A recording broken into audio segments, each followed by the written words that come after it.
friends, Lance here. Windy southeast Minnesota day, mid-August, and yeah, pardon the noise, but I'm out with our remaining goats here, and just wanted to talk a little bit about goats being goats. Right, here's Chatty and Kelsey. She's 100% Kiko. Really like her conformation. She's actually a doeling. She had, this is Strike, this is her guy from early May. And if you followed our channel before, you know that we ran about, was it 18 mama goats last spring? I think it was 15 nannies and 3 doelings. And just wanted to talk briefly about 100% Boer, 100% Kiko, some of their offspring, right? And I really like conformation on this one. She's a year and a third. She had these 2 guys. The kids named them Chip and Ariel. But what I'm getting at is that the Boer are good. They're both obviously good meat goats, but we had much better luck with Kiko. And I would say not even 100% Kiko. The billy I used last year was, what was he? He was 3/4 Kiko and 1/4 Boer, if I got my numbers right. And the year before that was a 50-50 Kiko Boer from good friend Jordan Meyer. If you don't know about him, check him out. Wholesome Family Farms. He's running, I think 300 or close to 400 nanny goats, Spanish, and he's doing custom grazing with them. And he had a small group of, I think, like 50 or 60 nannies that were Kiko Boers as well. So that's where I got my genetics the last couple of years. But anyway, shout out to him. Original plan was to use these girls and all their moms and grandmas out in the fence lines, the brush. And truth be told, we didn't get to that last year. Had too many irons in the fire, and actually I set stocked them for, was it 2/3 of the year? Right here. I think it was 18 mamas and I forget how many young ones.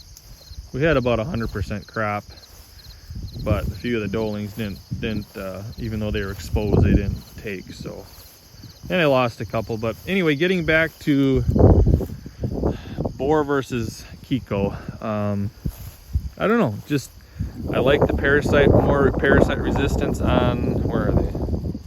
Here they are, the Kikos. Both have good growth, and maybe it's just the Boers that I got. I got them from 2 different farms. And again, context here is really important. I bought them from 4 different farms to start our flock. Actually, the kids bought half of them.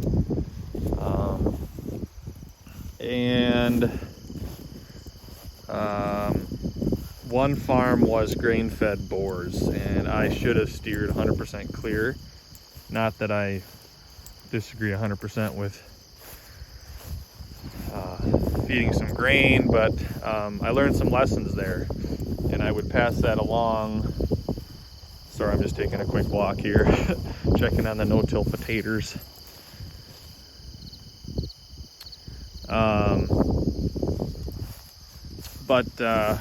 Yeah, so part of it's my management. The context, getting back to that, is I ran them hard. First winter I had them down in this swale with a cattle trailer, and I was rolling out some bales. Gave them a couple, I think only one or 2 cornstalk bales for bedding, and that's what they had for winter, all winter. And I did lose a couple Boer. Those, well, what do you think, grain-fed Boers. So my management was hard. Learned their But again, I was going after low maintenance, hopefully high return on investment goats, but I needed to get some genetics. So why I'm showing you this is this was set stocked for, let's just say 3, perhaps 4 months with 20, about 30 some goats and about 10 ewes and their lambs. And so they hammered this because why? Because goats love forbs. And this is my worst pasture. This is why the pigs are here. We ran pigs here the last 3 years. And so the reason I'm sharing that is because I thought I had a major screw up. I set stocked it, but the land heals, right? And I did several things to heal the land.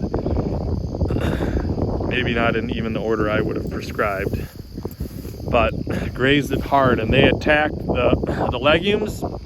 We were blessed with some rain last fall, and we were able to pull them off, and so it came back and it's rested. It was hayed this year once, and but I also put a lot of nutrients out here, not just through pigs, because we moved about 1/3 of this pasture. It's a 4.5 acre pasture, but moving the pigs across it, using their fertility. We got some Canadians. Hey girls and boys.